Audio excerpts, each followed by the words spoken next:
नमस्कार, मैं हूं सबा खान और आप देख रहे हैं the Dastak 24। Global hunger index 2020 की रिपोर्ट जारी हो गई है। 107 देशों की इस लिस्ट में भारत 94 पायदान पर है। इस लिस्ट में भारत कई सारे पड़ोसी देशों में भी पीछे चल रहा है। इन देशों में नेपाल, पाकिस्तान, बांग्लादेश, इंडोनेशिया जैसे देश शामिल हैं।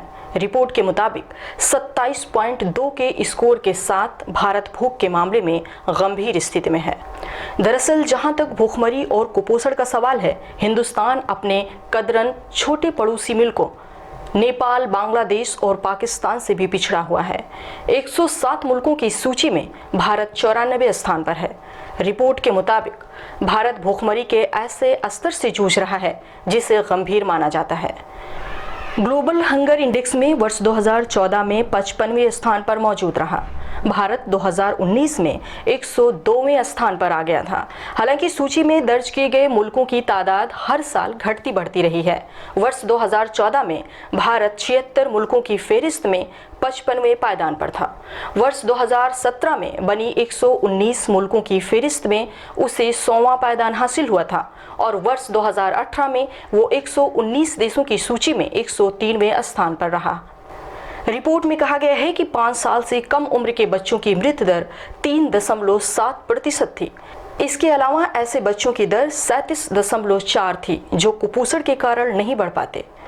बांग्लादेश, भारत, नेपाल और पाकिस्तान के लिए 1991 से अब तक के आंकड़ों से पता चलता है कि वैसे परिवारों में बच्चों के कद नहीं बढ़ पाने से मामले ज़्यादा हैं जो विभिन्न प्रकार की कमी से पीड़ित हैं।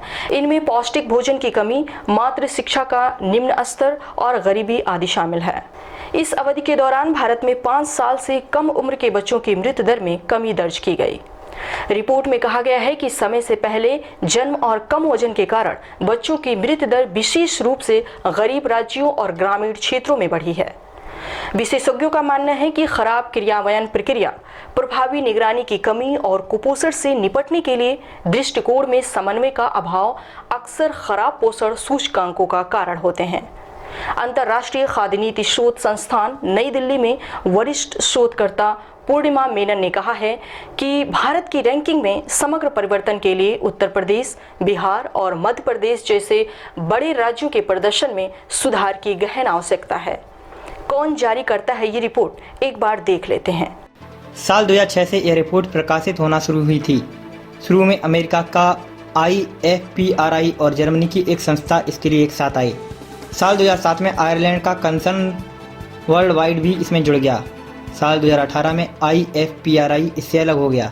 ये रिपोर्ट हर साल 16 अक्टूबर को प्रकाशित की जाती है क्योंकि इस दिन दुनिया में विश्व खाद्य दिवस मनाया जाता है। खाद्य और कृषि संगठन ने 1965 में अपने संविधान की प्रस्तावना में घोषणा की थी कि दुनिया को भूख से मुक्ति देना उसका प्राथमिक उद्देश्य है। यहाँ आपको यह भी बताना जरूरी है कि 1800 कैलोरी से कम ग्रहण करने वालों को भुखमरी का शिकार माना जाता है। साल 2012 में संयुक्त राष्ट्र ने जीरो हंगर चैलेंज की शुरुआत की थी, जिसके मुताबिक दुनिया को साल 2030 तक भुखमरी से मुक्त बनाने का लक्ष्य तय किया गया था। इसी लक्ष्य को पाने के लिए केंद्र सरकार ने साल 2018 में प्रधानमंत्री पोषण अभियान शुरू किया था और 2022 तक देश को भुखमरी से निजात दिलाने का लक्ष्य बनाया था।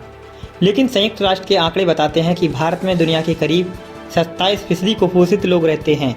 दुनिया का हर 9 में से 1 आदमी भूखे पेट सोने के लिए मजबूर है। आप देख रहे हैं द दस्तक 24। आपको रिपोर्ट कैसी लगी हमें कमेंट सेक्शन में बताएं और यदि आपने अभी तक चैनल को सब्सक्राइब नहीं किया है तो तुरंत सब्सक्राइब करें। धन्यवाद।